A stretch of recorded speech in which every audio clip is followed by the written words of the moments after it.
Buenos días, Seba. Ok, listo. Ya, ahora sí se ve, ¿no, chicos? De pronto yo estaba con la pantalla en blanco, decía, ¿qué pasó acá? Esta aplicación está, no sé, creo que anda fallando el PowerPoint. Supongo que es de mi laptop. Bien, ahí ustedes ven el título. Gracias, Génesis. Ven el título, Realismo Peruano. Antes de comenzar el realismo, vamos a recordar, porque es importante para poder enlazar una etapa y una época con la siguiente, es importante recordar la clase pasada. La clase pasada, ¿de qué hablamos, chicos, la clase pasada?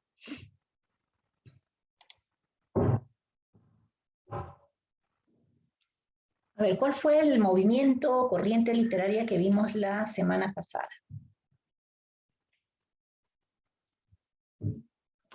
Los leo, y todavía no puedo leer a nadie porque nadie me ha respondido. Y es una pregunta sencilla. ¿Qué vimos la semana pasada? Ajá, ya muy bien, Sebastián. ¿Y el resto? El resto no recuerda, no vino, no asistió, ya había tomado sus vacaciones. ¿Qué pasó? ¿Qué es lo que vimos la semana pasada? Muy bien, Piero. Sebastián y Piero, dos estudiantes nada más recuerdan qué es lo que hicimos la semana pasada. Ok, Ivana, muy bien. Lázaro, así es, correcto.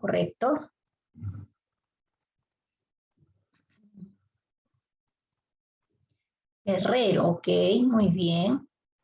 Bien, entonces, para recordar, la semana pasada habíamos hablado acerca del romanticismo peruano, ¿cierto? El romanticismo. Mencionamos que el romanticismo había surgido en Alemania, luego, digamos, se difunde al resto de Europa y tardíamente llega a Latinoamérica, porque en Latinoamérica, no solamente al Perú llega tarde, ¿no? Sino en toda Latinoamérica se estaban viviendo pues los famosos procesos de independencia, ¿no?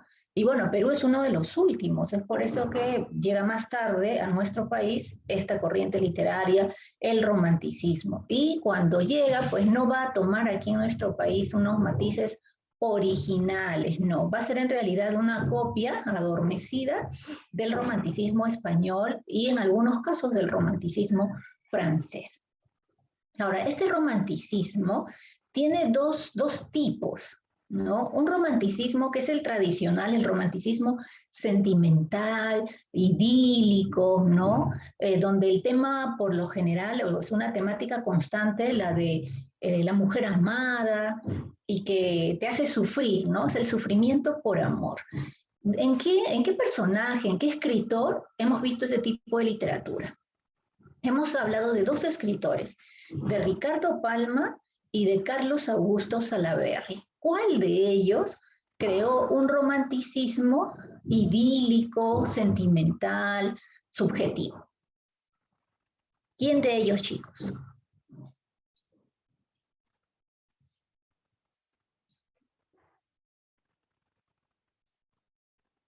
Repito la pregunta, creo que todavía están con sueño por ahí.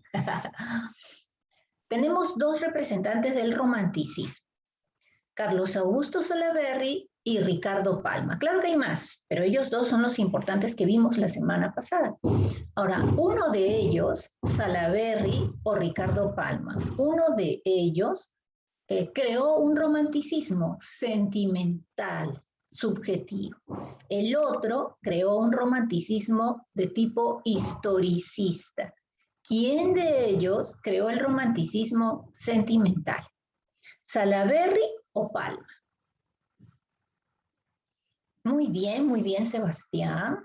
Te felicito, Sebastián está muy atento y está contestando, igual que Ivana, Lázaro, Larico. Aquí más Guerrero. Muy bien, chicos. Entonces, veamos. El romanticismo tuvo dos tipos aquí en el Perú. Un romanticismo sentimental, subjetivo, y el líder en ese romanticismo era Carlos Augusto Salaverry. Salaverry creó su famoso poemario, Cartas a un ángel, y de ese poemario sobresale el poema Acuérdate de mí, ¿no? Donde él menciona mucho el tema del ser amado, de la mujer amada y que él no puede alcanzar. El típico amor imposible, el amor platónico, el amor idílico, pero que no se puede realizar o concretar. Por otro lado, tenemos el romanticismo historicista. ¿Por qué se le llama así? Bueno, ¿y quién nos queda? Ricardo Palma, ¿no? Entonces, Ricardo Palma representa el romanticismo historicista. Ricardo Palma es el creador ¿de qué? ¿De qué, chicos? ¿Cuál es la obra más conocida y más famosa de Ricardo Palma? Respuestas. Yo voy a ir buscando acá. ¿Cuál es la obra más famosa de Ricardo Palma? Ok, muy bien, Lázaro, Génesis, Guerrero. A ver, Marlon Barrera, Anthony Oré, ¿quién está por acá? Valenzuela. ¿Cuál es la obra más famosa de Ricardo Palma? Aranda, Barzola, Medina. Chao, pues a ver, respuestas, chicos, respuestas. Zafra. ¿Cuál es la obra más importante de Ricardo Palma? También me han contestado Larico, Pirca,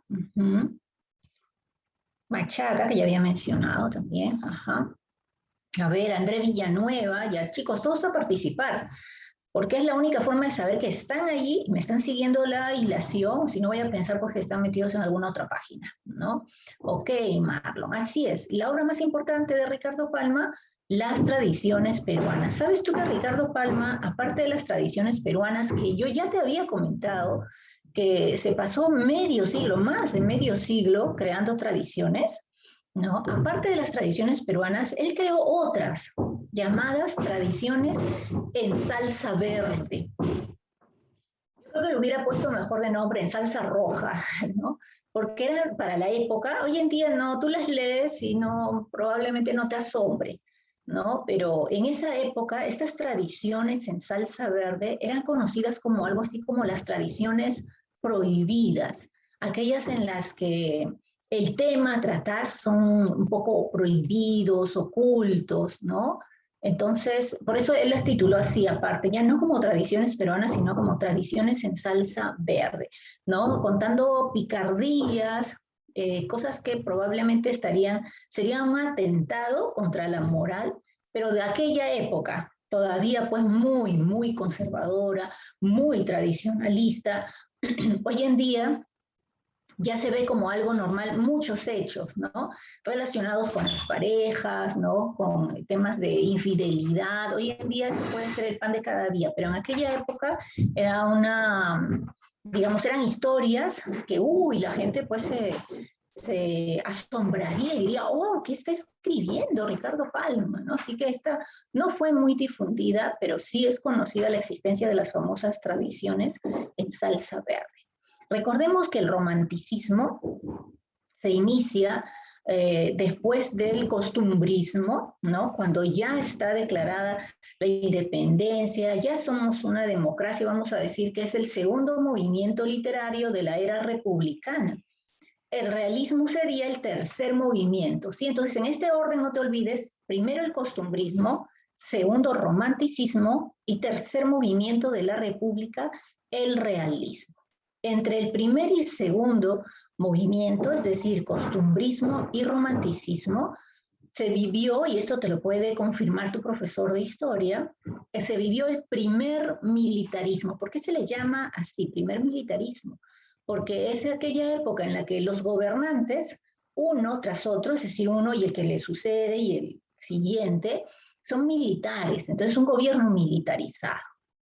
Pero ya con el realismo peruano se va a vivir una segunda etapa, que viene a ser el segundo militarismo, ¿sí?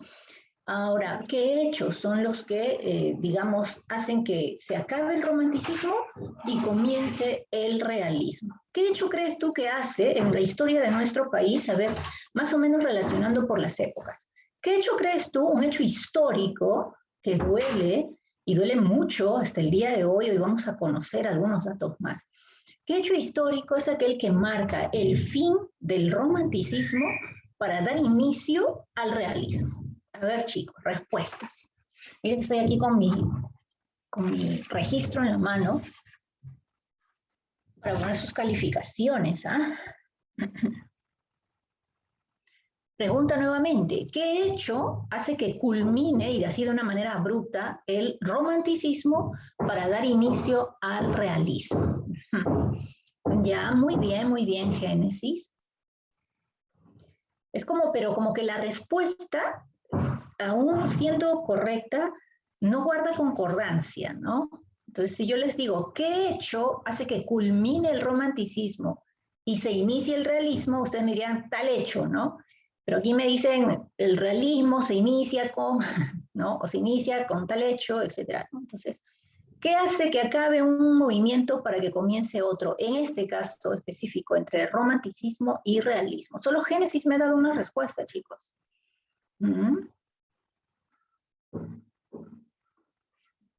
Y el resto, a ver, pensando, un hecho histórico.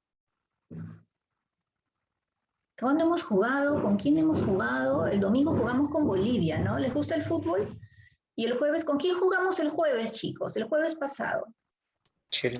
Pero muy bien, claro, ¿no? Jugamos con Chile. ¿Ganamos o perdimos? No. A ver, ¿y cuánto ganamos? 2-0, ¿verdad? Yo emocionada ese día, gritando como loca, y ahorita ni me acuerdo de cuánto ganamos. No me haga recordar que perdimos contra Bolivia. Ay, sí, qué rabia. Sí, sí, te entiendo, Marlon, qué coraje. Yo de veras estaba muy ilusionada en que ganáramos a Bolivia. Pero bueno, pues así es, ¿no? Así son los juegos, pues a veces se pierde, a veces se gana. Bueno, al menos ganamos a Chile en el fútbol el día jueves, porque la guerra del Pacífico la perdimos, pero así, con todas, ¿no? Con todo lo malo que puede haber en una guerra, ¿no? La perdimos y la perdimos de la peor manera. Así que todos aquellos que me han respondido que efectivamente es la guerra del Pacífico, o también conocida como la guerra entre Perú y Chile, ese es el hecho que corta abruptamente el romanticismo para dar inicio al realismo peruano. Y era obvio, ¿no? Porque en una guerra, ¿no? Habiéndose desarrollado una guerra y habiendo dejado una crisis enorme en todos los campos, en todos los estamentos, pensar en lo romántico, en lo subjetivo, en la belleza de la vida, en idealizar el pasado, no va, pues, ¿no? No va, no guarda coherencia, no guarda concordancia con la situación que se vive en el momento. Por eso es que la guerra con Chile hace que culmine el romanticismo para dar paso a qué? A la cruda realidad que vivía nuestro país. En otras palabras, para dar paso al realismo. Así que el punto de quiebre, el hecho histórico, la triste guerra con Chile, ¿no? Nuestra dolorosa derrota ante Chile. Muchas veces se dice, hay que guardar, por ejemplo, en las relaciones de pareja, hay que guardar los códigos, ¿no? Yo siempre escucho ese tema, ¿no? Esa palabra, códigos, ¿no? Hay un código, como una especie de código de honor. O sea, tengo mi novio, termino con mi novio y de pronto me doy cuenta de que mi novio ahora está con una de mis amigas. Y yo digo, ¿qué? ¿Qué pasó aquí? ¿No? O sea, ¿era mi amiga o no era mi amiga que ahora de pronto está con mi ex novio? Y entonces ahí sale la expresión, hay códigos, como quien dijera, oye, no puedes estar pues con quien fue el novio de tu mejor amiga o algo así, ¿no? Pues yo les digo que en las guerras también hay códigos. Sin embargo, en esta guerra en particular, Perú-Chile, los códigos solo los mantuvo el Perú. En cambio, del lado chileno, los códigos no se respetaron, ¿no? Y eso hizo que nuestra derrota sea humillante y muy dolorosa, ¿no? Entonces hoy vamos a conocer parte de ese contexto para poder entender cuál es la literatura o qué manifestación de literatura, cuál es el estilo, el tipo que vamos a ver ahora con el realismo peruano. ¿Sí? Entonces, comenzamos. ¿Sí? Entonces recuerda, todavía estamos en literatura peruana, este es el tercer movimiento literario que vemos, que viene a ser realismo. ¿Cuál es el contexto entonces? Primero recordemos que el realismo, a ver, ¿quién lo recuerda, chicos? ¿Dónde surgió el realismo por primera vez? ¿En qué parte del mundo? El romanticismo surgió en Alemania, ¿sí? ¿Dónde surgió el realismo por primera vez? ¿Cuál es la cuna del realismo? A ver, ¿quién recuerda? ¿Quién recuerda, chicos? Ah, muy bien, Pablo Guerrero. En Francia, muy bien, Sebastián también, en Francia, así es, ¿no? La cuna del realismo es Francia. Casi todos los movimientos literarios surgen por primera vez en alguna parte de Europa, ¿no? Y después, con el paso del tiempo, van difundiéndose y ya luego llegan a Latinoamérica, llegan a nuestro país, ¿no? Es en ese orden. Pero luego vamos a ver que hay un movimiento literario que cambia esa dirección. No es que venga todo de Europa, sino de América. Nace un movimiento que vamos a ver más adelante y que llega más bien a Europa, ¿no? O sea, cambia el orden, la dirección, ¿no? Se hace inversa. Entonces, recuerda, surgió en Francia el realismo. Pero, ¿en qué contexto llega el realismo a nuestro país? Después de la Guerra del Pacífico, después de la guerra con Chile. ¿Y qué trae este hecho? Mira, solo ver esta imagen así desoladora, de destrucción, ya nos causa pena, ¿no? Nos causa dolor. Y no solamente es el hecho de haber perdido la guerra, porque perdimos la guerra, pero también perdimos algo más y muy valioso, muchas vidas, ¿no? Y eso no tiene precio.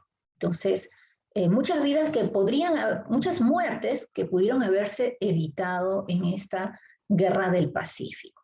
Ahora, aquí nos menciona que hubo dice, la derrota trajo consigo el desastre nacional. Tanto así que los historiadores han llamado a esta época como una época de catástrofe, ¿sí? De catástrofe nacional, ¿no?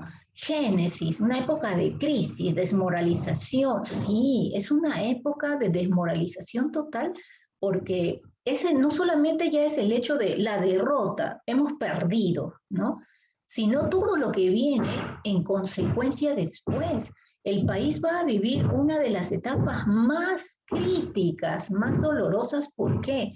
Porque todos los ingresos económicos que teníamos y que se habían podido recaudar producto de la famosa era del guano, la venta del guano y del salitre, todo eso se perdió. ¿Por qué? Porque había que invertir. Una guerra trae consigo muchos gastos y había que invertir en esto, en los soldados, en la alimentación, en las tropas, en las armas. Era tanta yo ya no sé si llamarla inversión, ¿no? Era tanto el gasto económico que tras la guerra quedamos con las arcas vacías. El erario nacional estaba en cero y con deudas por pagar. Entonces, cuando se habla del desastre nacional, sí, pues los historiadores lo han llamado una etapa, pero de catástrofe nacional. Y con ella, nuestro estado de ánimo. ¿Cuál creen ustedes? Si hemos perdido el domingo contra Bolivia, nos quedamos así todos tristes, ¿no? Comenzando un lunes así, como que con desánimo, imagínate el haber perdido una guerra que duró varios años, ¿no? Creo que son 5 años, me parece.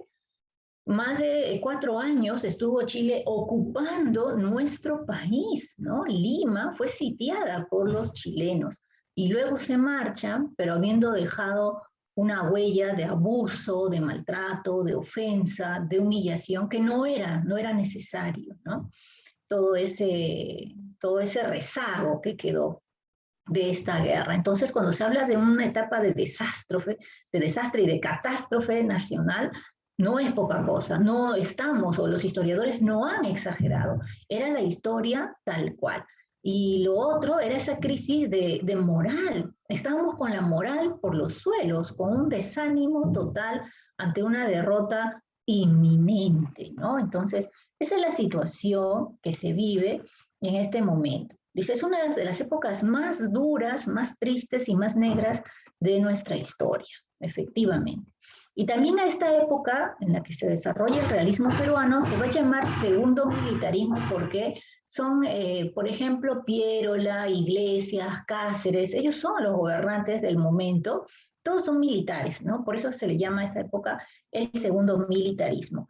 Y luego, cuando ya todos tienen que reaccionar y decirse, bueno, pues perdimos, Y no podemos vivir lo que sigue de nuestra historia lloriqueando por la derrota. Tenemos que progresar, tenemos que salir adelante, tenemos que voltear la página y avanzar. Entonces, a esa nueva etapa en la que ya, bueno, ni modo, el peruano termina por aceptar que efectivamente hemos perdido y no nos podemos quedar estancados con este hecho. Tenemos que continuar. A esa etapa se la va a llamar la etapa de la reconstrucción nacional. ¿Sí? Entonces, en la época entonces, posguerra, la época de la reconstrucción nacional. ¿Sí? Aquí tenemos algunas imágenes. Miren ustedes lo que pueden recordar de la guerra con Chile. Hoy estamos 12 de octubre, pero hace 4 días se celebró, ¿no? El 8 de octubre se celebró la conmemoración a Miguel Grau en la Guerra del Pacífico, ¿no? Recuerda que Miguel Grau entregó su vida, murió defendiendo, ¿no?, al Huáscar, defendiendo al Perú, y ya no había forma de evitar que finalmente los chilenos se quedaran con nuestra embarcación, ¿no? Y la tienen, ¿no? Allá en Chile no la han devuelto a modo, pues, de trofeo de guerra en su museo, ¿no? Entonces, allí estaba el Huáscar cuando era perseguido, pues, por las embarcaciones chilenas. Otra imagen, ¿no? Lo que quedó de la guerra, muertos, muchísimas muertes, y no de soldados, porque no eran solamente soldados verdaderos, digamos, educados, ¿no?, dentro de un ejército, dentro de un cuartel, no. También se les llamó soldados en ese momento incluso a los campesinos, que representando a sus amos, a los famosos señores feudales de esa época, ellos iban también a la guerra sin siquiera saber manejar, aunque sea un arma, ¿no? Entonces, eso también, pues, fue uno de los grandes errores en nuestro país. Y también para no olvidar, porque la historia no es para olvidarla, porque, como bien dicen, ¿no?, aquel que olvida su historia está condenado a repetirla. Esta es la imagen, voy a cerrar aquí, ya está. El mapa de nuestro país y demás, antes y después de la guerra con Chile, ¿no? Dice aquí, fronteras en 1879, esto que ves, este color medio rosa oscuro, es nuestro país, ahí está el Perú, por aquí debajo está Chile, y miren, todo esto le pertenecía a Bolivia. Bolivia tenía una salida al mar, pero después de la guerra, ¿no?, en la que también intervino Bolivia, Chile se apodera de todo y miren, así queda como una especie de faja, ¿no?, el país chileno, pero nos quitó, miren, todo lo que hemos perdido, Iquique, Tarapacá, Pisagua, Arica. Hoy Tacna es nuestra, pero después de aproximadamente 50 años nos la devolvieron, porque también los chilenos se habían quedado con Tacna. Toda esta zona eran las famosas salitreras, ¿no? Las reservas de salitre que generaban, pues, grandes dividendos, y que de la cual Chile quiso apoderarse y lo logró, ¿no? Entonces, por eso es que Tacna, chicos, yo les contaré que Tacna es un departamento que tiene mucha historia, porque ellos han vivido algo peor, ¿no? Algo peor de lo que vivieron los limeños en su momento. Los chilenos se apoderan de Tacna, se quedan con Tacna, y no va a ser, pues, unos días, unas semanitas, son años, son décadas. Y aún así los tacneños se mantuvieron fuertes, porque los chilenos les proponían que ellos se pasaran al lado de Chile, que se aceptaran ya como una nación chilena. Y ellos obviamente nunca lo aceptaron, ¿no? Hasta que se dio, pues, esto de la devolución de este departamento de Tacna. Por eso es que Tacna es muy patriota, Tacna es muy heroica. Yo he viajado a Tacna años atrás, y, por ejemplo, si se escucha de un momento a otro el himno nacional, no hay tacneño que no se detenga. O sea, tú escuchas el himno nacional y te quedas ahí de pie con la mano en el pecho y te pones a cantar. O sea, se tiene un respeto tan grande, ¿no? Y digamos, ese espíritu de heroísmo y de respeto por la patria, por la nación, por los símbolos. No recuerdo en qué fecha viajé yo con mi familia, pero había una ceremonia, ¿no? Y se iba a izar la bandera. Y tú te das cuenta, no hay una persona que, mira, y sigue caminando, una ceremonia. No, ¿no? Al contrario, todos se quedaban así como soldaditos, ¿no? Y siempre muy respetuosos de los símbolos patrios, ¿no? Y del izamiento de la bandera, por ejemplo, ¿no? En estas ceremonias. Y bueno, a mí eso me encantó, ¿no? Eso me encantó. Y no era necesario que un soldado se te acerque y te diga, oiga, no, cállese, o no sé, deténgase. No, todos allí muy bien educados en este espíritu patriota que a muchos de los peruanos también nos falta, ¿no? Entonces, es una muestra de que del resultado de la historia que este departamento vivió, ¿no? Décadas en manos de Chile. Entonces, esa es la situación que se vive. Esto es lo que corresponde saber del realismo, ¿no? Entonces, veamos por aquí, recuerda el eje central para el nacimiento o la llegada del realismo a nuestro país es precisamente la derrota ante Chile. ¿Qué características debemos recordar o conocer aquí? Mira, características, toman como modelo el positivismo. Este término ya no es ajeno y no es desconocido para ti. ¿Quién recuerda, chicos, quién fue el creador de esta corriente filosófica?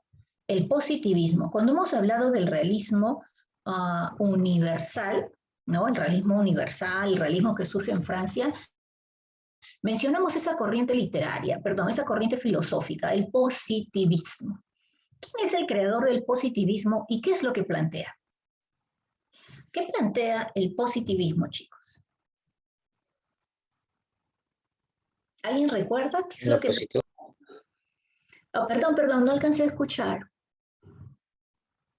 Lo positivo. Ya, lo positivo, me dicen, Génesis me dice que el creador es Augusto Comte. Claro, el término de alguna manera nos ayuda, pero hay que, en este caso, no es literal de acuerdo a la palabra, ¿no? Y disculpe que estoy así, que me duele el brazo porque, bueno, en el verano me hicieron una operación, una cirugía en el brazo y ahora estoy con un dolor que de valiente estoy aquí. Les decía, el realismo toma en cuenta esta corriente que viene a ser el positivismo y como bien lo dice Génesis, el creador viene a ser Augusto Comte.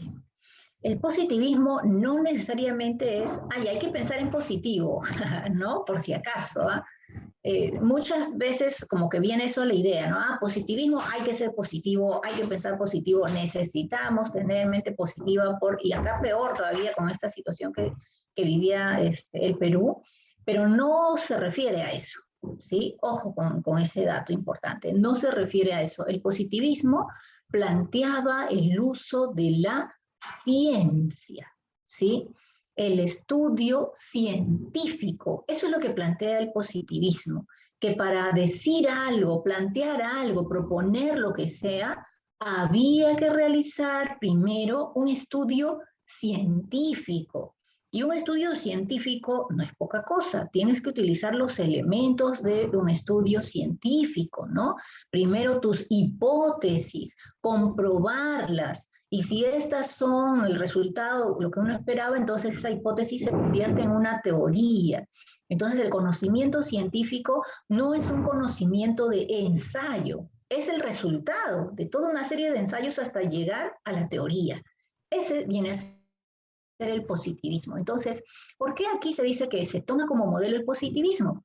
Porque el realismo peruano no se va a valer de subjetividades, de sentimentalismos, sino de hechos reales, comprobados, con pruebas. Eso es el realismo, ¿no? Entonces, era una muestra de qué predomina en el realismo, chicos, la razón o los sentimientos. A ver, usemos la lógica. ¿Qué predomina en el realismo? ¿La razón o los sentimientos? Muy bien, Génesis, Sebastián, muy bien. A ver, quiero más respuestas, chicos. El resto, muy bien, Marcia. ¿Qué predomina en el realismo? ¿La razón o los sentimientos? Me ha contestado Génesis, Sebastián, Marcia. ¿Y el resto, chicos? ¿Qué predomina? ¿Razón o sentimientos? Ya, muy bien, Aranda. Tom, ok, correcto, correcto. Larico, muy bien, chicos. Recordemos eso, ¿no? Predomina la razón. Ya los sentimientos son del movimiento pasado, ¿no? Por ejemplo, Ricardo Palma no es realista. Ricardo Palma habla de la época del incanato, del virreinato, de los inicios de la República, de historias que bien pueden no ser reales y que él ha imaginado y le ha agregado personajes de la realidad que sí existieron, pero no son hechos reales, ¿no? Entonces ahí predomina lo subjetivo, los sentimientos, el amor por el pasado. En cambio, aquí en el realismo, ¿qué predomina? La razón, ¿no? Entonces, rechazo por lo subjetivo, rechazo por lo sentimental. Eso queda a un lado. La revaloración del indio, este es un hecho importantísimo en el realismo peruano. El indio, el campesino, ¿no? El agricultor, cobra una gran importancia en esta etapa. ¿Por qué? Porque durante la guerra con Chile no teníamos más soldados. Los soldados iban a la trinchera, combatían y morían. ¿Y quién los reemplazaba? Teníamos más, los que quedaban también salían, enfrentaban y no todos quedaban vivos. Entonces se necesitaba gente, se necesitaba más hombres. Y en esa época, ¿no? Era la época de los grandes hacendados, tipo la época feudal. No es la época feudal, pero era una semejanza a esta, en la que los grandes hacendados que tenían a sus campesinos, a sus agricultores. Y entonces, ¿a quién presionaban? No iban y le decían al campesino, oye, tú, ven, acompáñanos a la guerra. No, buscaban al hacendado, que era como el dueño, ¿no? El terrateniente. ¿Sabe qué? Usted y todos sus hombres tienen que ir. Todos los hombres mayores de 18 a la guerra. ¿Pero qué hacía el acaudalado, el gran hacendado? ¿Tú crees que quería ir a la guerra? No, reunía a todos sus campesinos, a todos sus peones. ¿Saben qué? Tienen que ir a la guerra en mi nombre. Entonces el pobre campesino ignorante no iba a la guerra diciendo, tengo que luchar por el Perú. No, tengo que luchar por mi patroncito, don Roberto, mi patroncito, el señor don Francisco. O sea, en nombre de sus patrones, ellos iban a la guerra. Guerra que no sabían ni por qué se había producido, ni por qué había que defender al país, simplemente era una guerra. En una sesión de enseñanza de un día de cómo usar un rifle y ya estabas en la trinchera combatiendo, ¿no? Entonces, allí es donde se revalora al indio porque se comentaba que si el indio hubiese tenido educación, hubiese reaccionado de una mejor manera, hubiese sido un ciudadano más a favor de su país, ¿no? Que de su señor feudal, de su amo, de su terrateniente. Entonces, el indio ha quedado, y esta no es una historia nueva, ¿cierto, chicos? Ahora que tenemos un gobierno diferente, distinto, ¿no? A muchos otros que han venido antes, y en el que este gobierno pretende ayudar a aquellos que, según este gobierno dicen, los olvidados, los marginados, y entre ellos, ¿quién está? El indio, el campesino, ¿no? Ojalá que se le dé aquello que ellos ofrecen, ¿no? Una mejor posición, educación, ¿no? Acceso, ¿no? A la educación y a todo aquello que cualquier otra persona de la costa tiene, ¿no? Entonces, aquí cuando se habla de la revaloración del indio es poner al indio como imagen importante para recordar que es un ser humano igual que otro y que tiene los mismos derechos y que tiene las mismas capacidades y que no puede ser visto como un ciudadano de segunda clase o como un ciudadano que solo sirve para la agricultura y ya está, como un simple peón. No es así. Eso es lo que plantea el realismo. Miren ustedes, ¿ah? ¿Desde qué época? A ver, ¿en qué año se inició la guerra con Chile? Pregunta, chicos, eso tienen que saberlo de memoria. ¿En qué año se inició la guerra con Chile? Chicos, ¿nadie recuerda en qué año se inició la guerra con Chile? Ya seguro que ya están en Google. Mira, con día, mes y año, un poco más me pone la hora. También, ¿quién me ha contestado? Voy a retroceder acá. ¿Quién me ha contestado? Sebastián, lo máximo, Sebastián. Yo me conformaba con el año nomás, ¿no? 1879, pero Sebastián me ha puesto una fecha todavía igual, Génesis, una fecha romántica, chicos, todavía, para que no se olviden, ¿eh? 14 de febrero del año 1879, y esta guerra terminó en 1883. Y años después todavía con tratados de por medio, ¿no? Entonces, 1879. ¿En qué año estamos ya? 2021, y se sigue hablando de la defensa del indio, del campesino, de su situación postergada, ¿no? De cómo hay que revalorarlo y darle todos los derechos que le corresponden y que hasta el día de hoy no tiene. Así que, como te decía, esta no es una historia nueva, ¿no? Mira cuánto tiempo atrás y se sigue bregando por los derechos del indio, del campesino, de los marginados, de los que menos tienen, ¿no? De los más explotados. Otra característica importante del realismo peruano es el nacionalismo. Esto sí es positivo, es muy bueno, el nacionalismo. Sin embargo, este nacionalismo fue muy violento. Este fue un nacionalismo radical, un nacionalismo agresivo. ¿Por qué? Porque con calificativos muy fuertes se quería enfrentar a las autoridades, a los corruptos, a aquellos que decían que hacían el bien y no lo hacían. Entonces vamos a nombrar, digamos, grupos, ¿no? Uno de ellos, el clero. Esta es la época en la que el clero, ¿no? La religión va a ser criticada duramente, porque muchos religiosos en realidad cometían abusos, ¿no? Eran tiranos, ¿no? Aprovechándose de las creencias, ¿no? De los feligreses. Entonces, allí estaba ese nacionalismo agresivo cuando se ataca de manera muy abierta, ¿no? Sin ninguna, digamos, delicadeza de por medio, se ataca, por ejemplo, al clero, ¿no? A los religiosos, a los curas. Otra característica de por qué el nacionalismo de esta época es agresivo, porque también hay un ataque directo. Ya este no es un ataque, por ejemplo, ustedes recuerdan en el costumbrismo, cuando se atacaba a otros, era a manera de ironía, de sorna, de burla, de comedia. Aquí no necesitan sorna, sarcasmo, comedia, ironía, no, aquí la crítica es directa, ¿no? ¿Hacia quiénes? Hacia las autoridades de aquel entonces. Por ejemplo, se criticaba mucho a los gobernantes de turno que estuvieron que asumieron durante la guerra con Chile, si sus decisiones para enfrentar la invasión chilena habían sido o no las correctas. Y como no lo fueron, allí está el ataque, ¿no? Que producto de esas malas decisiones tenemos estas consecuencias. Entonces, a eso se refiere el nacionalismo agresivo. Pues esta imagen, ¿qué tiene que ver con esta característica? La imagen que acabo de poner allí, ¿no? Este es un teatro, el Teatro Nacional, y aquí, por ejemplo, se planteó un discurso, bueno, varios discursos en la época en la que se ponía sobre el tapete cuáles han sido nuestros errores, nuestras fallas, las críticas a estos personajes que suelen ser pues los gobernantes y que muchos de ellos estaban empapados de corrupción. ¿Sí? Entonces, esa es una característica importante. Otra, la postura anti-hispanista. ¿Tú sabes qué anti significa en contra? ¿En contra de qué?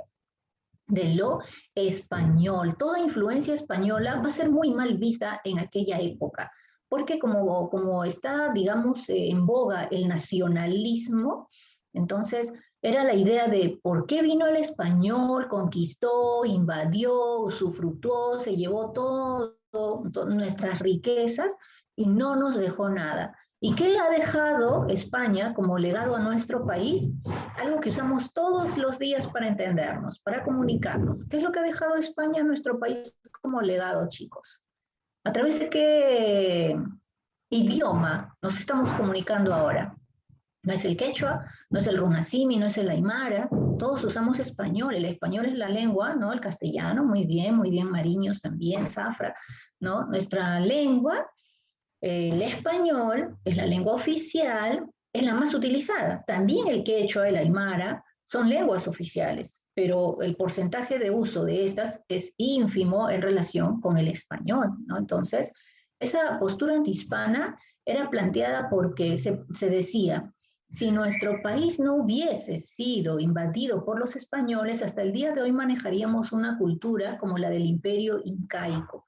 Y tú sabes que el imperio incaico fue poderoso, ¿no? Mantuvo su poderío dominando y absorbiendo a pequeñas comunidades o grupos a sus alrededores. ¿Para qué? Para que ellos mantengan ese poderío. Entonces, están haciendo como una especie de alusión a aquella época antigua y por eso está esa reacción anti hispana, ¿no? Y ahora lo vamos a ver incluso en los escritos, ¿no? Luego vas a darte cuenta cómo se manifiesta en la ortografía esa posición antihispanista. Y este hecho importantísimo, a ver, para las chicas del aula, ¿no? Para las damas del salón, la presencia de la mujer en la literatura peruana. Esto es valiosísimo. Este es el primer movimiento literario, el realismo va a ser el primer movimiento literario en el que sobresale la presencia de la mujer. La mujer no tenía derecho a la educación, uno. Si no tiene derecho a la educación, no sabe leer, no sabe escribir, es una analfabeta. Desde aquella época se planteaba que la mujer solamente debía ser educada en su propia casa por las otras mujeres para que sea una buena ama de casa, ¿no? Y sepa atender a su esposo. Y que sea pues una mujer sumisa para que el esposo no la abandone, no la deje, ¿no? Entonces, en otras palabras, tenías que ser la empleada del hogar, ¿no? Entonces, esa visión errónea, pésima, con la que se ha combatido por mucho tiempo, ¿no? Va a disminuir y se va a dar paso a una mujer que más bien impone sus propias reglas, su derecho a la educación. Y bueno, gracias a Dios en esta época se permite, ¿no? Que la mujer tenga un rol más importante, un rol ya protagónico en este movimiento literario, ¿sí? ¿Cómo se demuestra? Aquí lo vas a ver. El máximo representante del realismo en el Perú viene a ser Manuel González Prada. Ahí lo tienes, ¿no? Con esos bigotazos. Manuel González Prada. Es el máximo representante, pero no es el único. Mira, aquí está una mujer así un poquito seria. Esa era la época, la vestimenta de la época, ¿no? Siempre con trajes oscuros, negros. Si bien es cierto, esta, digamos, fotografía antigua está en blanco y negro, pero solían vestirse con trajes oscuros. Ella es Clorinda Mato de Turner y autora de la obra Aves sin nido, ¿no? Entonces ya tenemos aquí a una representante, a una escritora mujer. Tenemos a otra. ¿Quién es ella? ¿No? Hay un colegio, una gran unidad escolar que lleva su nombre. Ella es Mercedes Cabello de Carbonera. Y su obra más representativa, El Conspirador. Otra mujer, chicos, ¿no? Ella es Teresa, no sé si creo que con las cámaras lo tapa. Se tapa y está. Teresa González de Fani, también representante del realismo. Ya no he puesto, hay una más que se llama Amalia Puga, también escritora realista. Por eso se decía que sobresale mucho la presencia femenina en esta literatura, en este movimiento literario, el realismo peruano. Muchas de ellas sufren toda una serie de hechos de abuso, de maltrato, por parte del hombre, ¿no? O sea, no me refiero a sus parejas, sus esposos, no hablo de violencia familiar, sino del hombre como símbolo de la sociedad machista, ¿no? Entonces, mujeres que, por ejemplo, en el caso de Teresa González de Fanning, ella, durante la guerra con Chile, los peones de su hacienda se rebelan y ella por miedo a morir huye con sus dos hijos pequeños. Pero su huida va a ser tan, digamos, tan sufrida que debido a ese traslado en el que ella huye de Ancash, si no me equivoco, hacia Lima, fallecen sus dos hijos mueren. Y cuando llega a Lima recibe la noticia de que su esposo, que era un marino, ha muerto en la guerra. Entonces se queda completamente sola. ¿Y cómo se ve a una mujer en esta sociedad de esta época? Hoy en día, en pleno siglo XXI, bueno, una mujer que ha perdido a sus hijos y ha perdido a su marido, y claro, causa pena, ¿no? Te conmueve la historia, pero sabes que esa mujer va a salir adelante. Y nadie la va a cuestionar. Al contrario, ¿no? Aquí, por ejemplo, ya la idea sería pues de ayuda a esa mujer para que salga adelante. En cambio, en esa época era lo peor.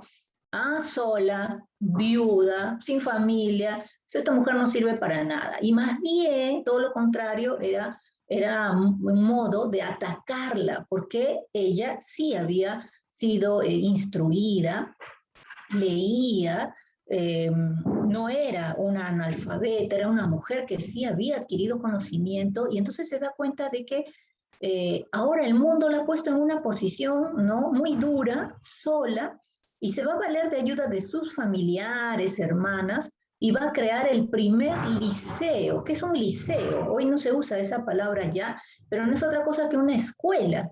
Teresa González de Fani va a crear la primera escuela para mujeres.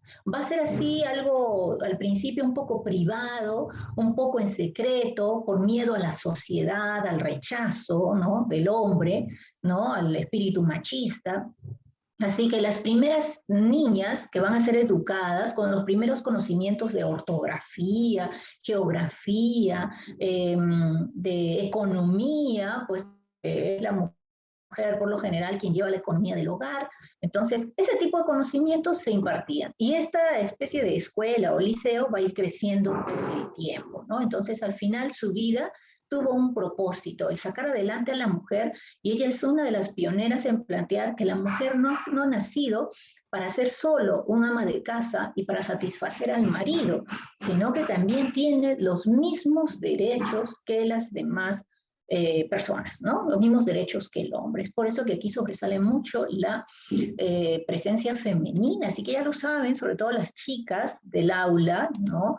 Ya esta es una de las etapas en la que la mujer comienza a tener un rol más protagónico, ¿no?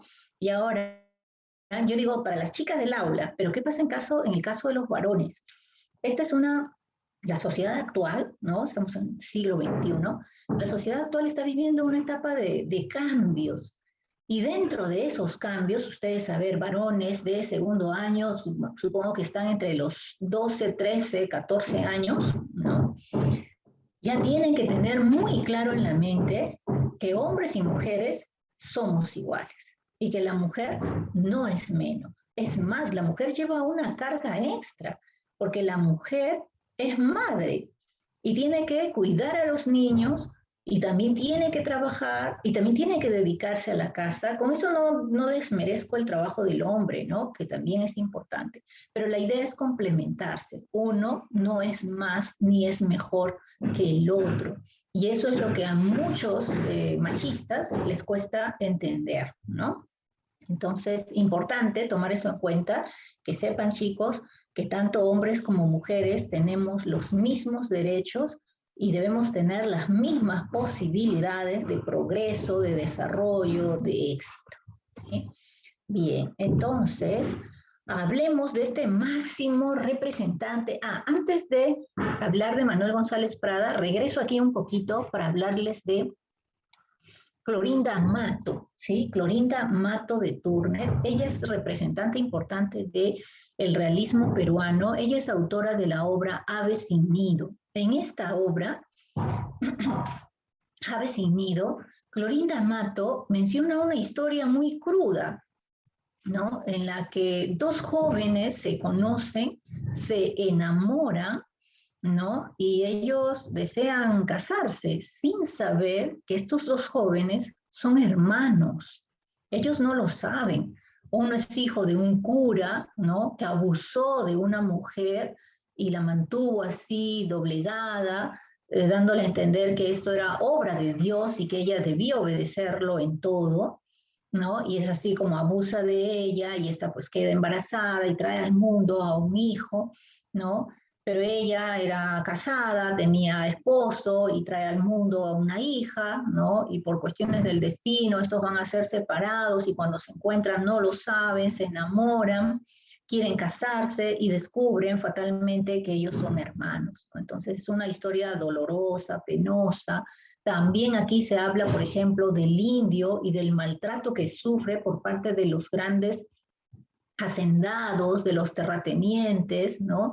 Hechos como, por ejemplo, los campesinos crían a sus ovejas, a sus animalitos, Y vienen los grandes hacendados y les pagan, pero les pagan una miseria, ¿no? Sobre todo por la lana, por ejemplo, de las ovejas. Entonces ellos no quieren, ellos saben que cuesta más, pero están obligados a aceptar esto, porque si no vienen y los matan y les destruyen sus casitas o se llevan a sus animales, ya peor aún, sin pagarles nada. Entonces aquí, por ejemplo, esta escritora ya habla de la defensa del indio, pero ve al indio de una manera en la que muchos críticos literarios no apoyan. Es decir, ella ve al indio con una actitud paternalista. ¿Cuál es la diferencia, chicos, entre voy a ayudar a esta persona regalándole un pan o voy a ayudar a esta persona enseñándole a que haga algo para obtener su propio pan? Ella es de los que tienen esa visión paternalista, conmovedora, ¿no? Entonces, ella pertenece al indianismo, ¿no? Que es una variante del indigenismo, ¿sí? Una precursora también. Bien, entonces es importante haber mencionado esto sobre Clorinda Mato y ahora hablemos de Manuel González Prada. Él es conocido, ahí lo ves, como el apóstol de la muerte. Es que Manuel González Prada fue muy ácido, fue muy directo, fue muy mordaz. Entonces ya la gente más bien lo veía como que, ay, qué pesimista este, ya con este peor nos vamos a morir todos. Por eso lo llaman así el apóstol de la muerte. Allí tienes fecha de nacimiento y muerte. Ahí está Manuel González Prada, característico de él sus bigotes, ¿no? Sus super bigotes. Miren ustedes, lean, chicos, ya yo no lo voy a mencionar, pero lean. ¿Cuál es el nombre completo de Manuel González Prada?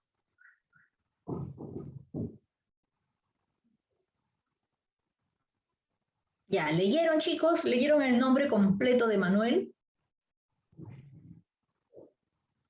Uno les da un calambre a los ojos, ¿qué es esto, no? Manuel de los Reyes González de Prada y, ojo con el y Ulloa, ¿no? Pero ¿qué es esto? Tiene tanto nombre, ¿no? ¿Por qué?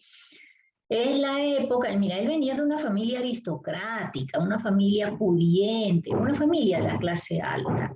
Y se tenía en ese entonces las costumbres de agregar preposiciones a los apellidos para que sean como que más resaltantes, más rimbombantes, ¿no? Un historiador decía que en realidad, bueno, en términos cortos, él debió ser Manuel González de Prada. Pero esto no le gustaba. Manuel González Prada se identificaba más con los de abajo, con la gente que sufría. Entonces, no quería tremendo nombre tan rimbombante, José Manuel de los Reyes, González de Prada y Ulloa. No, es más, cuando firmaba sus obras era Manuel G solamente la letra G, Prada. Manuel G. Prada, ¿no? Trataba de abreviar al máximo porque no le agradaba esta costumbre, para él desagradable, de querer resaltar mucho los nombres y los apellidos. En cambio, para otros que eran de la aristocracia, sí, ¿no? ¿Quién es usted? Yo soy Manuel de los Reyes González de Prada y Ulloa, ¿no? ¿Qué tal un calambre ahí a la lengua para mencionar tanto? Pues bien, esas eran las costumbres de la época y que él rechazaba, ¿no? Pero ahí ya lo tienes tú, ya sabes cuál es su nombre completo. Él va a estudiar en el Seminario de Santo Toribio, estudió también en la Universidad Nacional Mayor de San Marcos, pero no culminó estudios de Derecho en esa universidad. González Prada se caracterizó porque desde pequeño él rechazaba el entorno al cual pertenecía. Te digo que viene de una familia aristocrática, pero él, un joven muy culto, muy estudioso, leído, instruido, ¿no? Se va dando cuenta de las diferencias, ¿no? Entre las clases sociales y de la injusticia que hay en ellas, ¿no? Entonces él sale siempre en defensa, por ejemplo, él es uno de los primeros en salir en defensa del indio, ¿no? Y de las causas justas. Él participa en la batalla de Miraflores. Tú sabes que la batalla de Miraflores fue digamos, la primera incursión de la campaña terrestre, ¿no? De los chilenos hacia Lima. Y la primera ciudad, bueno, ahora distrito, que fue invadido, pues fue Miraflores, ¿no? Así que él participa también, él se enrola en el ejército como voluntario y va a participar en la batalla de Miraflores. Es más, en una oportunidad le dicen que él debe dirigir, ¿no? Y eso que era solo un voluntario, pero él debía dirigir toda una tropa y él tenía también sus propias estrategias que fueron rechazadas cuando él las proponía. Y sus estrategias eran certeras y como habían sido rechazadas, eso generó la muerte de muchos soldados, ¿no? Por las malas, digamos, las malas órdenes erróneas de las autoridades militares mayores. Entonces esto lo decepcionó tanto que terminada esta batalla en Miraflores, él se encierra en su casa, también allí en Miraflores, y él no vuelve a salir de allí hasta que termina la ocupación chilena. Él no vuelve a participar ya de manera militar en la guerra con Chile, ¿sí? Ahora, él va a presidir una agrupación literaria con ese nombre que ven allí, Círculo Literario, ¿no? Era la reunión de escritores de la época donde se hablaba todo tipo de temas, sobre todo para ese momento y para ese contexto, el tema principal era la posguerra, ¿no? Y sus consecuencias. Pero con el tiempo, este círculo literario se convierte en un partido político. Así como hoy existen los partidos políticos, Perú Libre, Fuerza Popular, Podemos, ¿no? Etcétera, etcétera. Pues bien, ellos crean su propio partido político. Y es más, los integrantes de este partido político lo proponen a Manuel González Prada como candidato, ¿no? A la presidencia, pero él no acepta, él es un no rotundo, él no quiere ser candidato a la presidencia, él prefiere escribir y a través de sus escritos dar a conocer pues su posición en la sociedad de esta época, ¿no? Así que él no acepta, él no va a llegar a ser candidato. Cuando termina la gestión de Ricardo Palma, el nuevo director de la Biblioteca Nacional va a ser él, Manuel González Prada. Y esto, chicos, trae a colación una guerra a muerte entre estos dos, Manuel González Prada y Ricardo Palma. Eran agua y aceite, ¿no? No eran los escritores que se podían complementar, no. Sobre todo porque Manuel González Prada era muy directo, era un atacante. Y él atacó mucho a Ricardo Palma. Él odiaba la literatura de Ricardo Palma porque recuerda, Ricardo Palma que creó tradiciones y en sus tradiciones hay mucha fantasía, mucho de idílico, mucho de añoranza por la época incaica y eso fastidiaba mucho a Manuel González Prada, de modo que cada vez que tenía la oportunidad lo atacaba, lo criticaba e incluso cuando él asume la dirección de la Biblioteca Nacional, recuerdas que Palma también fue director de la Biblioteca Nacional, recuerdas que a Ricardo Palma lo llamaron, ¿cómo lo llamaron a Ricardo Palma, chicos? ¿Cómo lo llamaron a Ricardo Palma cuando fue director de la Biblioteca Nacional? Cuando tuvo que reconstruir la biblioteca, ¿no? Y nuevamente buscar libros para esta. Muy bien, Génesis, Infanzón, Guerrero, Zulca, el bibliotecario mendigo. ¿Recuerdas? Ricardo Palma es el bibliotecario mendigo, así fue conocido. Cuando González Prada asume la dirección de la Biblioteca Nacional, ¿saben ustedes lo que hizo? González Prada hizo una carta, escribió una carta comentando el estado en el que había encontrado la Biblioteca Nacional y mencionó toda una serie de críticas respecto de la biblioteca, del estado de los libros. ¿Y para qué creen ustedes que lo hizo? ¿Para hacer quedar mal a quién? ¿Quién quedaba mal con esa carta pública que hizo Manuel González Prada? ¿Mm? Claro, muy bien, Aranda, muy bien, claro. ¿Quién quedaba mal? Ricardo Palma, ¿no? Ricardo Palma no se atrevió a defenderse, pero sí lo hizo su hijo, ¿no? Clemente. Ricardo Palma tiene un hijo que se llama Clemente Palma y también, muy bien, Zafra, Olaya, muy bien quienes me han respondido por el chat. También es escritor, ¿no? Clemente Palma, muy buen escritor, ¿no? Él es autor de un cuento titulado Los ojos de Lina, que a mí me dejaron así impresionada. Pues bien, Clemente Palma se encargó de enfrentar a Manuel González Prada. Clemente Palma también hizo una serie de escritos y de denuncias. ¿Por qué? Porque González Prada era realmente muy radical, ¿no? hizo tomar fotografías de hojas que él arrancó de los libros en las cuales él critica a Ricardo Palma, pero eso también pues era una afrenta porque estaba dañando y destruyendo libros de la Biblioteca Nacional, ¿no? Entonces eso también dejaba mucho que desear sobre Manuel González Prada, pero él siempre fue así, ¿no? Muy, muy radical, muy directo, muy ácido, ¿no? Entonces se ganó también, es cierto, muchos enemigos de todo tipo, sobre todo enemigos políticos, ¿sí? Así que recuerda, él es el sucesor en la dirección de la Biblioteca Nacional, el sucesor de Ricardo Palma. Bien, continuemos entonces. ¿Qué debemos saber acerca de los aportes literarios de Manuel González Prada? ¿Qué aportes tuvo? Aquí él es considerado un precursor. Pregunta. ¿Qué es un precursor? Cuando hablamos del romanticismo, yo te mencioné que Mariano Melgar era precursor del romanticismo. Pero para decírtelo, te tuve que explicar qué significaba eso. Pregunta entonces, chicos, ¿qué es un precursor? ¿A quién se le llama precursor?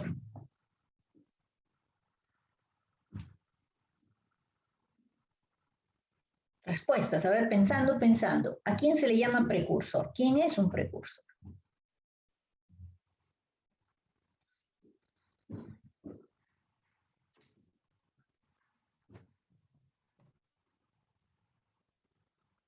Nada, chicos, ¿qué pasó? Ya, muy bien, Génesis. A ver, que inicia, que introduce ideas o teorías. Ya. Se han metido a Google, creo, ¿no, chicos? El precursor es aquel que se adelanta a algo, a un hecho, a una manifestación, etcétera, que aún no se da, aún no se inicia, pero esta persona, este personaje ya tiene los primeros indicios de eso que va a ocurrir más adelante. Por ejemplo, Mariano Melgar era precursor del romanticismo porque él va a ser el primero. Todavía no había llegado el romanticismo al Perú. Mariano Melgar pertenecía a la época de la emancipación. El romanticismo llega después de declarada la independencia, mucho tiempo después, 1840. La independencia se declaró en 1821. Entonces, y Mariano Melgar, mucho antes de la declaración de la independencia, mucho antes del costumbrismo, mucho antes del romanticismo, Mariano Melgar ya era romántico, ¿no? Él ya era romántico con sus yarabíes, con sus poemas de amor a su amada Silvia, ¿sí? Por eso él es precursor. Él es el pionero, él es el que se adelanta, él es el que se anticipa a algo que todavía no se ha dado. ¿Me entienden? Entonces, si ahora yo te digo que Manuel González Prada es el precursor del modernismo, ¿qué vas a entender? Que González Prada se anticipó, se adelantó al modernismo.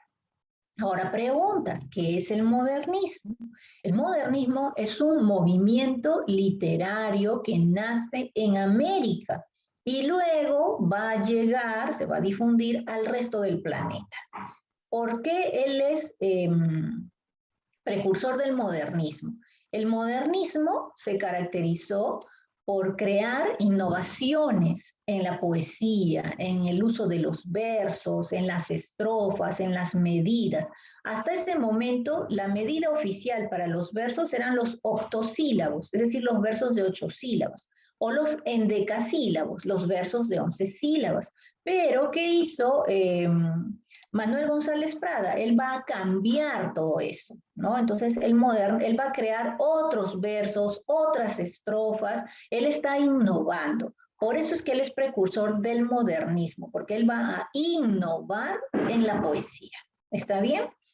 Otra, también es precursor del socialismo. ¿Por qué él es considerado precursor del socialismo? Porque él, por ejemplo, sale en defensa de las clases sociales menos favorecidas y él plantea pues, que todos deben estar en igualdad de oportunidades. Y el socialismo todavía no nacía en aquel entonces, ¿no? El socialismo aparece después. ¿Por qué es precursor del indigenismo? Porque el indigenismo es un movimiento literario del siglo XX. Aquí todavía estamos en el siglo XIX. el indigenismo aquí en el Perú surge de manera paralela con el vanguardismo, 1920 a 1940 aprox. Entonces, todavía no nacía el indigenismo, pero él ya lo era. ¿Por qué? Porque él sale en defensa del indio. ¿Está bien? Él sale en defensa del indio. Por eso él es precursor del indigenismo. Ahora, aquí debajo dice, sobresale como ensayista. Claro, la mayor, digamos, carga literaria de Manuel González Prada está planteada en sus ensayos, en una serie de discursos. Y siempre, esto es un dato importante, siempre con la palabra acusadora, ¿no? El famoso yo acuso. ¿Qué era el yo acuso? Él pone sobre el tapete, ¿no?, las denuncias de los hechos, digamos, aberrantes de aquella época de posguerra, ¿no? ¿Para qué? Para denunciar el caos, la crisis, la corrupción, los malos manejos, el abuso. O sea, este es el escritor que denuncia, ¿no?, a través de sus discursos y de sus ensayos, denuncia las malas artes de la época. ¿Está bien? Hasta aquí, ¿todo está claro? ¿Entienden por qué es Manuel González Prada precursor del indigenismo, precursor del modernismo, precursor del socialismo? ¿Está todo claro, chicos? Quiero respuestas, porque si no pienso que estoy yo acá sola.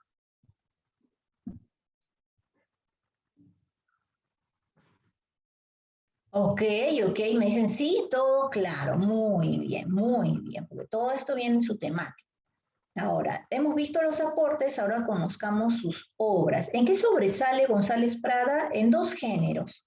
En el género poético, ¿sí?, es decir, género lírico, en poesía, ¿está bien? ¿Qué encontramos? Aquí tienes algunas portadas de sus obras poéticas. No, perdón, aquí estamos, lo que pasa es que la ventana del chat me tapa. Acá estamos en ensayos, ¿no? Figuras y figurones, horas de lucha, anarquía, bajo el oprobio, y de todos ellos, Páginas Libres es lo más representativo en sus ensayos. Pero también creó poesía, ¿sí? Por estas poesías es que él es el precursor del modernismo. Y sus poesías no son necesariamente de índole político, social, de crítica, no, también tiene pues sus versos, ¿no?, sentidos. ¿Está bien? Ahora, de toda la obra de Manuel González Prada, te decía que lo más representativo son las Páginas Libres. Las Páginas Libres es un libro que reúne una serie de ensayos, ¿no? Entonces aquí tengo una lista, no está todo, en esta diapositiva no está todo, pero sí lo más importantes, ¿ok? Dice allí una serie de discursos, por ejemplo, discurso en el Politeama, que es un anfiteatro, discurso en el Ateneo, discurso en el Palacio de la Exposición, discurso en el Olimpo, discurso en el entierro de Luis Márquez, ¿no?, escritor, historiador conocido. Propaganda y ataque. Y hay otros escritos más, ya solo he puesto, como te digo, los principales. Y de todos estos, veamos, acá hay una flechita que nos indica el primero, el discurso en el Politeama. La historia cuenta que Manuel González Prada no era un buen orador. El orador es aquel que sin papel en mano sale frente a un público y tiene un buen manejo de expresión, un buen manejo de uso del idioma y de la palabra, y sabe llegar al público y no necesita un papel que le haga recordar en qué orden va a hablar, ni de qué va a hablar, ni una fecha que mencionar, no, todo está aquí. Y una gran habilidad. Saben ustedes que un gran orador muy conocido fue Aya de la Torre. También un gran orador fue este hombre que se quitó la vida, este político, Alan García. Este hombre se metía a la gente, al público, se lo metía al bolsillo, porque tenía una gran habilidad que era la oratoria. Pues bien, quien carecía de esta habilidad era Manuel González Prada. Así que él era muy bueno escribiendo, pero ya para salir al público y hacerlo de manera pues oral, no. Si él daba sus discursos, era con papel en mano. Él leía, ¿no? Claro, él era el autor, está bien, pero él leía. Él no lo decía así de memoria, no, él leía.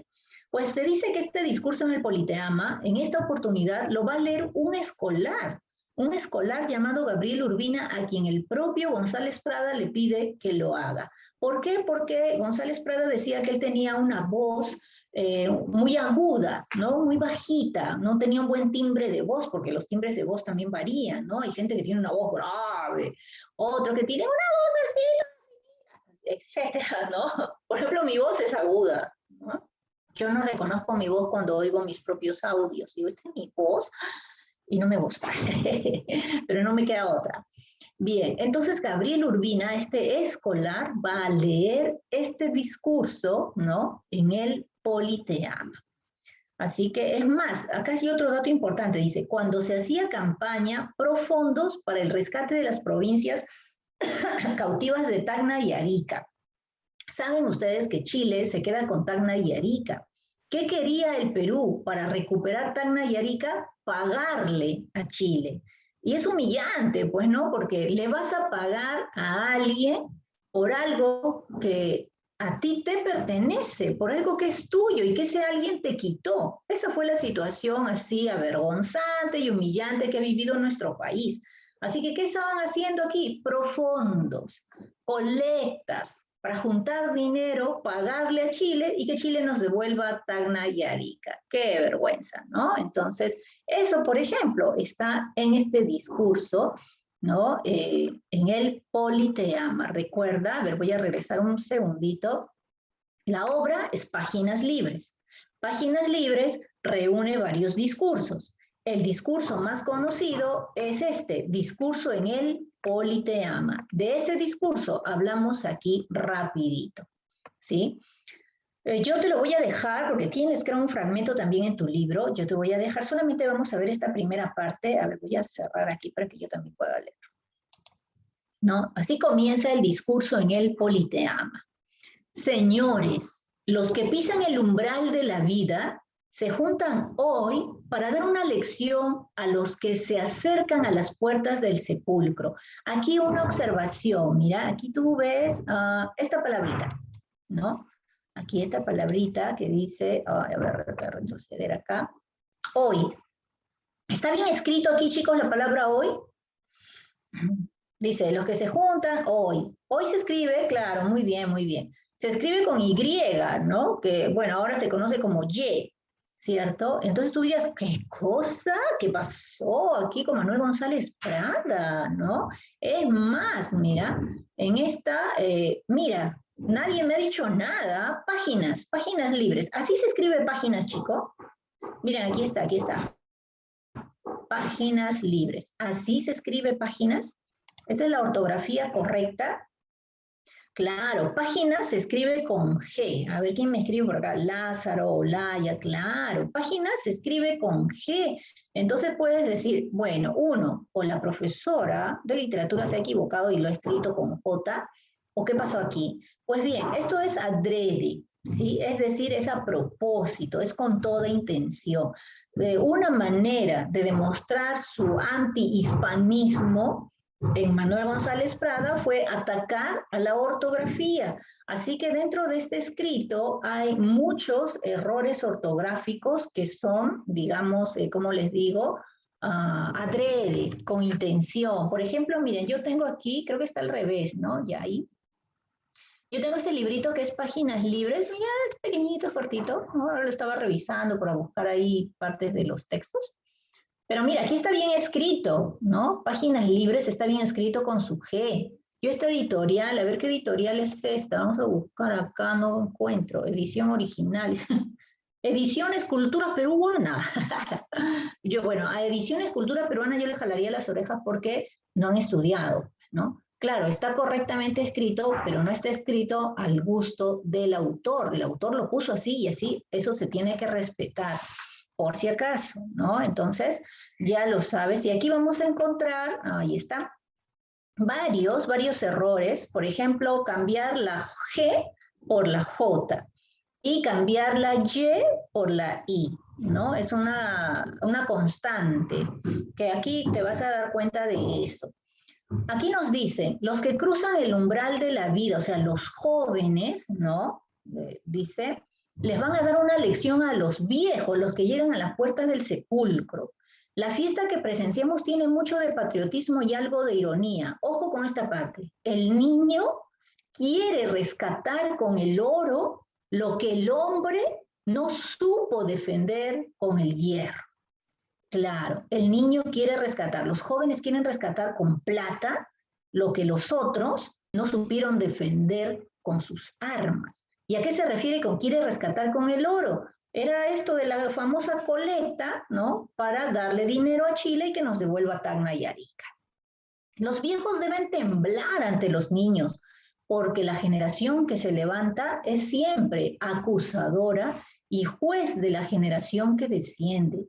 De aquí, de estos grupos alegres y bulliciosos, saldrá el pensador austero y taciturno. De aquí, el poeta que fulmine las estrofas de acero retemplado. De aquí, el historiador que marque la frente del culpable con un sello de indeleble ignominia. O sea, la nueva generación es aquella que va a acusar a la generación que ya se va y de todo aquello malo que hicieron. En otras palabras, generación vieja, antigua, no se van a ir tan felices. Los otros, los que vienen después, ellos se van a encargar de acusarte, de denunciarte. Entonces, ¿qué te queda? Actúa bien, actúa correctamente, porque los que vengan después son quienes te van a acusar o los que te van a denunciar. Mira, por aquí debajo dice, en estos momentos, si en estos momentos fuera oportuno recordar vergüenzas y renovar dolores, no acusaríamos a unos ni disculparíamos a otros. ¿Quién puede arrojar la primera piedra? Con eso él está dando a entender, todos aquí tenemos una responsabilidad en todo lo que había pasado en la historia de aquella época. La mano brutal de Chile despedazó nuestra carne y machacó nuestros huesos, pero los verdaderos vencedores, las armas del enemigo, fueron nuestra ignorancia y nuestro espíritu de servidumbre. Claro, o sea, aquí no podíamos decir, bueno, Chile nos ganó porque tenía más barcos, más armas, más metralletas, más todo. No, era porque nuestro país era un país ignorante, un país con espíritu de servidumbre, o sea, un país sin espíritu patriótico. Hay una parte aquí que dicen que mientras Chile, cuando iba al frente de batalla en la guerra, solo gritaban y coreaban Chile, Chile, Chile, o sea, con el pecho henchido por su país, ¿qué gritaba el peruano? El peruano gritaba el nombre de su patrón, gritaba el nombre del hacendado para el cual trabajaba, no sabía ni para qué iba la guerra, ni qué tenía que defender, ni qué tenía que hacer. Por eso hemos tenido una derrota así humillante, avergonzante. Yo los invito, chicos, porque la hora nos gana, a que lean, porque esto está aquí y también está en su libro, que a lo mejor lo tienen y no se han dado cuenta de que tienen el libro en casa, ¿no? Solamente el discurso en el Politeama, ¿está bien? Solamente el discurso en el Politeama. Y por cierto, aquí está también, bueno, ahí están los discursos, es un poquito largo en las diapositivas, ¿ah? Pero en realidad son unas cuantas hojitas.